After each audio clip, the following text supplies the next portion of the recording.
During the Australian gold rushes, significant numbers of workers relocated to areas in which gold had been discovered. A number of gold finds occurred in Australia prior to 1851, but only the gold found from 1851 onwards created gold rushes. This is mainly because, prior to 1851, the colonial government of New South Wales had suppressed use of gold finds which it believed would reduce the workforce and destabilise the economy. After the California gold rush began in 1848, causing many people to leave Australia for California to look for gold there, the New South Wales government rethought its position, and sought approval from the Colonial Office in England to allow the exploitation of the mineral resources, and also offered rewards for the finding of payable gold. The first gold rush in Australia began in May 1851 after prospector Edward Hargreaves claimed to have discovered payable gold near Orange. Out of sight he called Ophir. Hargreaves had been to the Californian goldfields and had learned new gold prospecting techniques such as panning and cradling. Hargreaves was offered rewards by the colony of New South Wales and the colony of Victoria. Before the end of the year, the gold rush had spread to many other parts of the state where gold had been found, not just to the west, but also to the south and north of Sydney. The Australian gold rushes changed the convict colonies into more progressive cities with the influx of free emigrants. These hopefuls, termed diggers, brought new skills and professions,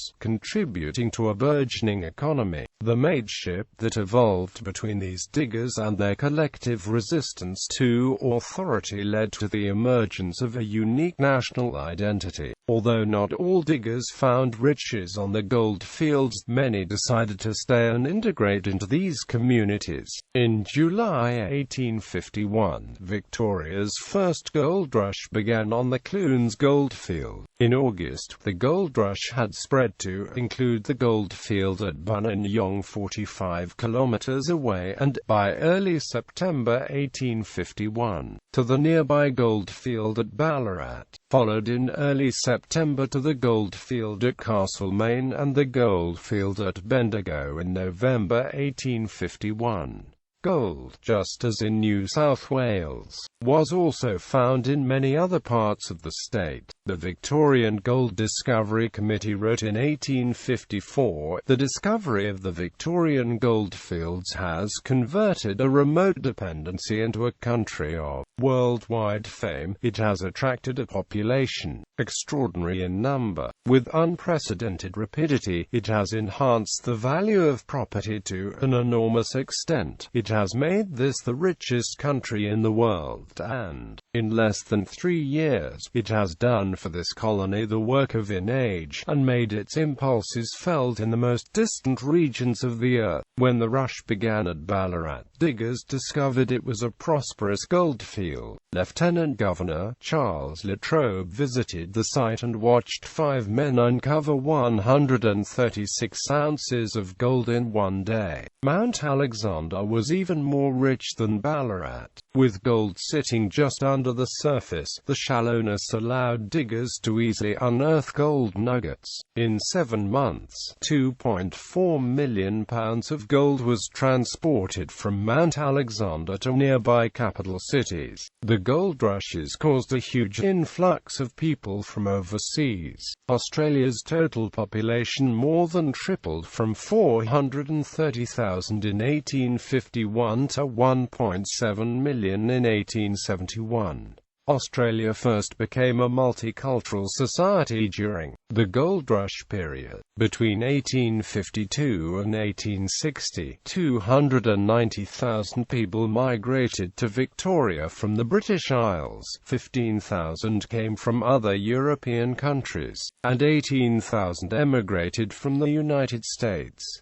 Non-European immigrants, however, were unwelcome, especially the Chinese. The Chinese were particularly industrious, with techniques that differed widely from the Europeans. This and the physical appearance and fear of the unknown led to them to being persecuted in a racist way that would be regarded as untenable today. In 1855, 11,493 Chinese arrived in Melbourne. Chinese travelling outside of New South Wales had to obtain special re-entry certificates. In 1855, Victoria enacted the Chinese Immigration Act 1855, severely limiting the number of Chinese passengers permitted on an arriving vessel. To evade the new law, many Chinese were landed in the southeast of South Australia and travelled more than 400 kilometres across country to the Victorian goldfields, along tracks which are still evident today. In 1885, following a call by the Western Australian government for a reward for the first find of payable gold, a discovery was made at Halls Creek, sparking a gold rush in the state. Pre-rush gold finds. 1788, a hoax. In August 1788, convict James Daly reported to several people that he had found gold, an inexhaustible source of wealth, some distance down the harbour. On the pretense of showing an officer the position of his gold find, Daly absconded into the bush for a day. For this escapade, Daly was to receive 50 lashes. Still insisting that he had found gold, Daly next produced a specimen of gold ore. Governor Arthur Phillip then ordered Daly to again be taken down the harbour to point out where he had found the gold. Before being taken down the harbour, however, on being warned by an officer that he would be put to death if he attempted to deceive him, Daly confessed that his story about finding gold was a falsehood. He had manufactured the specimen of gold ore that he had exhibited from a gold guinea and a brass buckle, and he produced the remains of the same as proof. For this deception, Daly received 100 lashes. Many convicts, however, continued to believe that Daly had indeed found gold, and that he had only changed his story to keep the place of the gold find to himself. James Daly's fate was to hang in December that same year for breaking and entering and theft. Some convicts who were employed cutting a road over the Blue Mountains were rumoured to have found small pieces of gold in 1815. 1820, Blue Mountains, New South Wales. F. Stein was a Russian naturalist with the 1819 to 1821 Bellingshausen expedition to explore the Southern Ocean. Stein claimed to have sighted gold-bearing ore while he was on a 12-day trip to the Blue Mountains in March 1820. Many people were skeptical of his claim. 1823, Bathurst region, New South Wales. The first officially recognised gold find in Australia was on the 15th of February 1823, by Assistant Surveyor James McBrien at Fish River, between Rydal and Bathurst, New South Wales.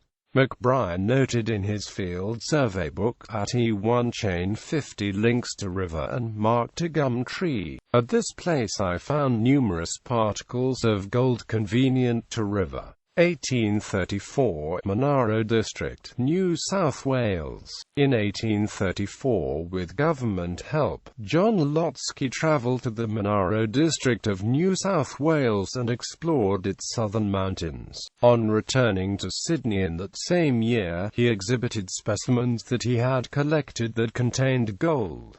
1837, Segenhoe, New South Wales. In 1837, gold and silver ore was found about 30 miles from Segenhoe near Aberdeen. The find was described in the newspapers as the discovery of a gold and silver mine about 30 miles from Thomas Potter McQueen's Segenhoe estate, by a Russian stockman employed in the neighbourhood of the discovery, which was located on Crown land. 1839, Bathurst region, New South Wales.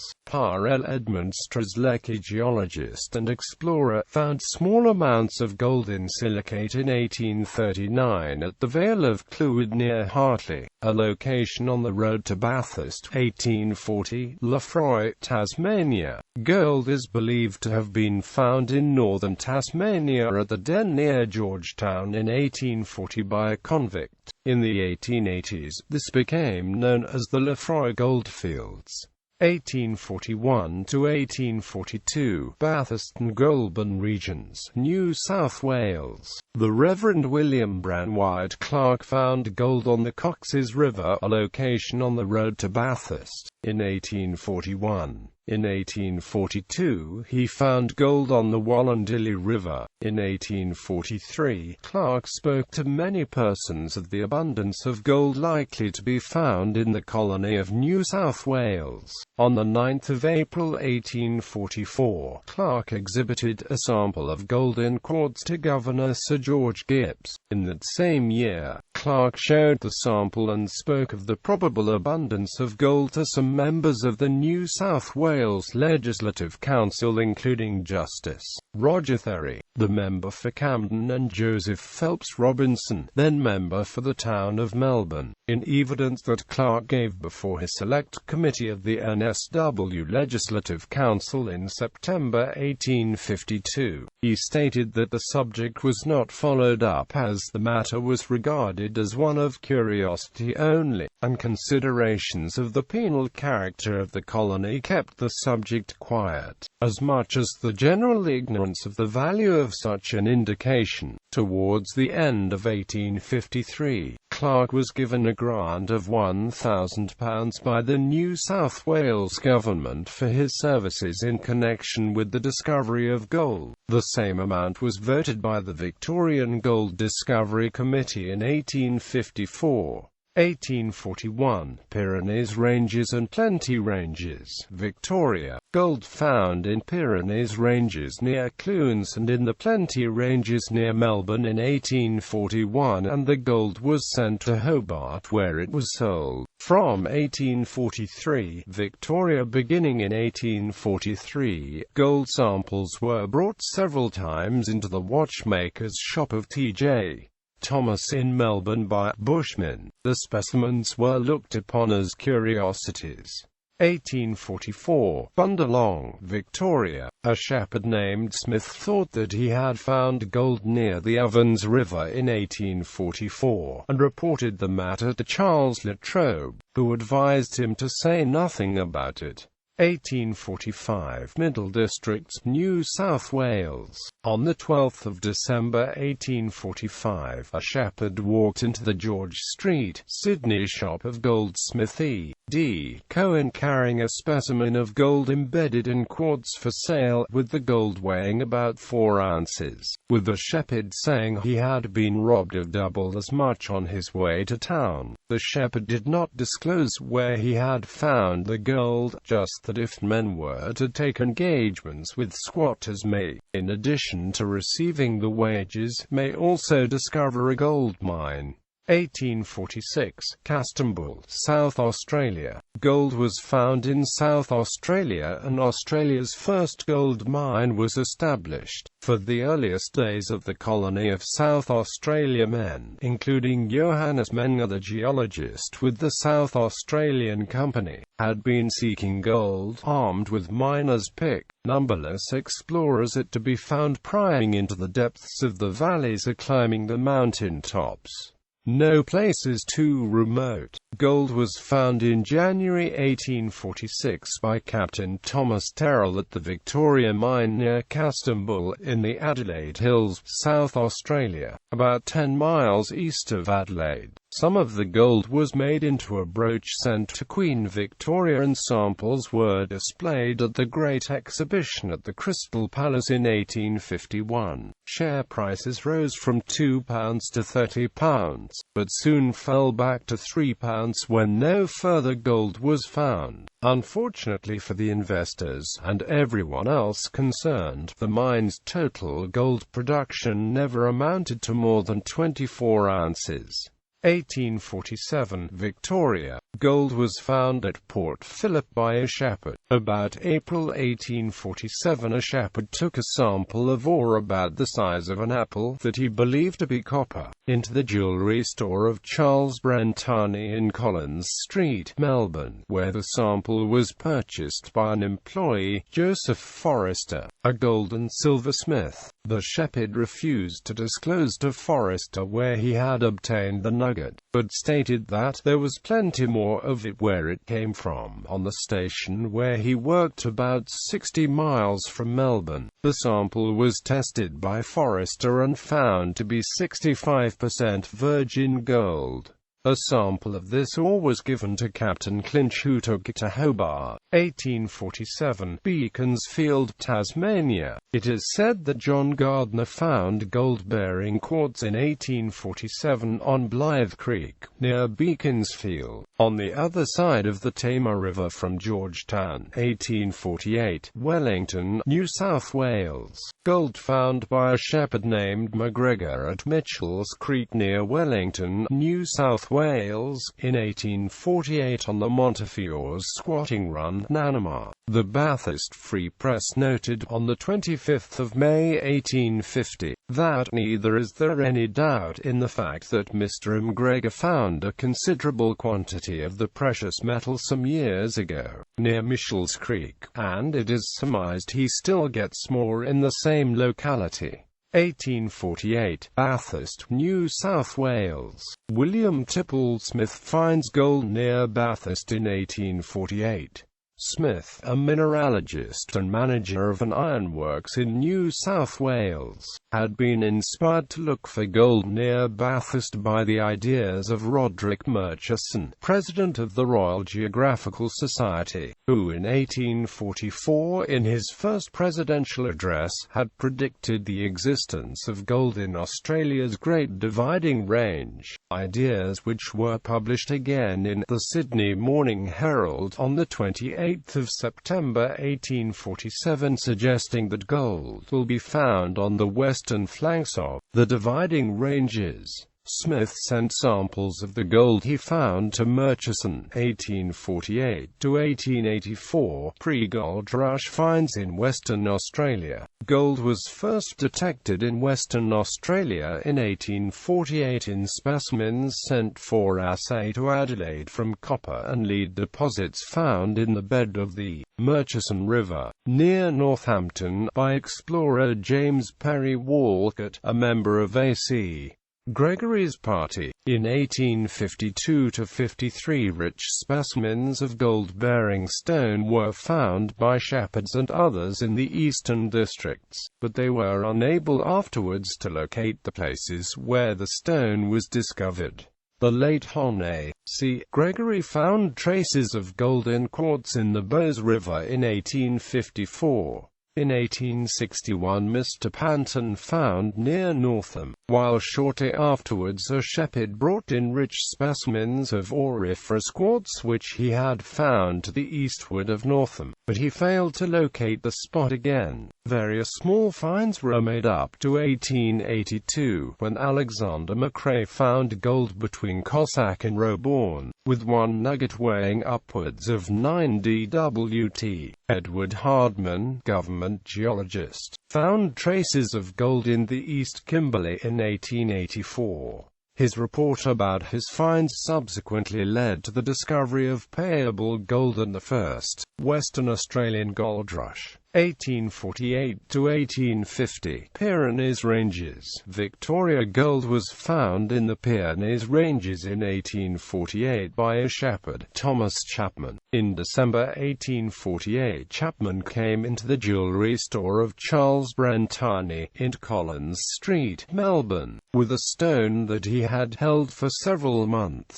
Chapman said that he had found the gold where he worked on Charles Browning Hall and Edmund McNeill Colonial's station at Daisy Hill in the Pyrenees Ranges. Alexandra Dutchin and Joseph Forrester, both working for Charles Brentani, confirmed the stone contained a total of 38 ounces of 90% pure gold, and Brentani's wife Anne purchased the stone on behalf of her husband. A sample of this ore was given to Captain Clinch, who took it to Hobart, Captain White, who took it to England, and Charles Laphroaig. As a consequence of the gold find by Chapman, official printed notices were posted on a number of prominent places in the town proclaiming the fact that gold had been found in Port Phillip.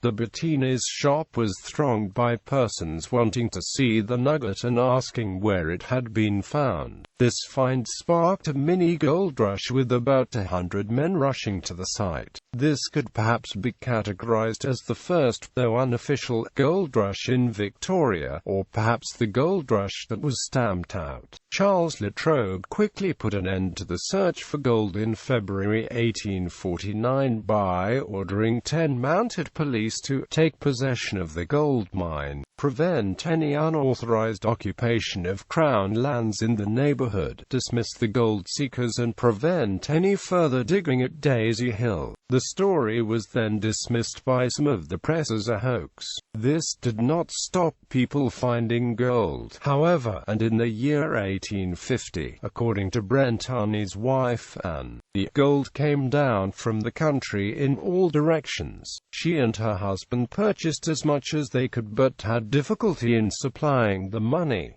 1849, Laphroaig, Tasmania. The first substantiated find of gold in Tasmania reported to have been made by Mr. River of Launceston, who is stated to have traced gold in slate rocks in the vicinity of the Den near Georgetown in 1849. 1849, Wodeyaloke River, Victoria. The following news item from the Geelong Advertiser of the 10th of July 1849 shows the attitude of skepticism towards gold finds that were being brought into towns like Geelong during the pre-gold rush period. Gold, a specimen of this valuable mineral, was brought into town yesterday, having been picked up in a locality near the Wodeyaloke River. Of the identity of the metal there can be no mistake, but whether it was really taken from the spot indicated, or intended merely as a hoax or perhaps a swindle, it is quite impossible at the present moment to say. The piece exhibited is of very small size, but, of course, as in all such instances, the lucky finder can obtain tons from the same spot by the simple mode of stooping down and picking it up. The attitude was completely different just a couple of years later, in 1853, after the Victorian gold rushes had begun. Smythes Creek, a branch of the Wodeyaloke River, is also attracting its share of the mining population, who are doing tolerably well. One very fine sample of gold has also been received in town during the week from the Wodeyaloke itself, found in the locality where the exploring party of last winter ended their labors. The parcel is small, only 22 dwts, but was obtained by one man in a week from very shallow surfacing. 1850, Clunes, Victoria. In March 1850, pastoralist William Campbell found several minute pieces of native gold in quartz on the station of Donald Cameron at Clunes. William Campbell is notable as having been the first member of the electoral district of Loddon of the Victorian Legislative Council from November 1851 to May 1854. Campbell was in 1854 to receive a £1,000 reward from the Victorian Gold Discovery Committee as the original discoverer of gold at Clunes. At the time of the find in March 1850, Campbell was in the company of Donald Cameron, Cameron's superintendent, and a friend. This find was concealed at the time, lest it should bring undesirable strangers to the run. Observing, however, the migration of the population of New South Wales and the panic created throughout the whole colony, and especially in Melbourne, and further motivated by £200 reward that had been offered offered the day previous to anyone who could find payable gold within 200 miles of Melbourne. On the 10th of June 1851, Campbell addressed a letter to merchant James Graham stating that within a radius of 15 miles of Burnbank, on another party's station, he had procured specimens of gold. Campbell divulged the precise spot where the gold had been found in a letter to Graham dated the 5th of July 1851. Prior to this date, however, James Esmond and his party were already at work mining for gold. This was because Cameron had earlier shown specimens of the gold to George Hermann Brune, a German doctor and geologist whose services as an analyst were in great demand. Communication of this knowledge by Hermann to James Esmond was to result in the discovery by Esmond on the 1st of July 1851 of payable quantities of alluvial gold at Clunes, which then resulted in the first Victorian gold rush.